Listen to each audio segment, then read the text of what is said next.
পশ্চিমবঙ্গের রাজনীতি এখন কিছুটা এইরকম।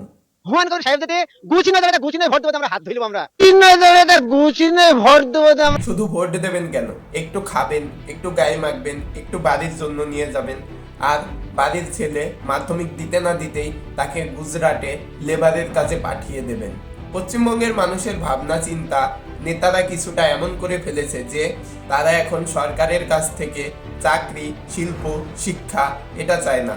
তারা সরকারের কাছ থেকে মন্দির, মসজিদ পেলেই খুশি। আর বর্তমান পিসি হুমায়ুনের মতো লোক যতদিন পশ্চিমবঙ্গের রাজনীতিতে থাকবে ততদিন পশ্চিমবঙ্গে ধর্ম নিয়ে রাজনীতি চলতেই থাকবে। 2025 শেষের দিকে, 26-এর শুরুতেই বিধানসভা ভোট। সকলের কাছে একটাই অনুরোধ যে এইবার ভোটটা ভাবনা চিন্তা করে দেবেন, নিজের সন্তানের স্বার্থে দেবেন। পশ্চিমবঙ্গকে মহারাষ্ট্র, গুজরাট এর মতো উন্নত বানাতে চাইলে পশ্চিমবঙ্গেও মহারাষ্ট্র, গুজরাটের সরকার দরকার।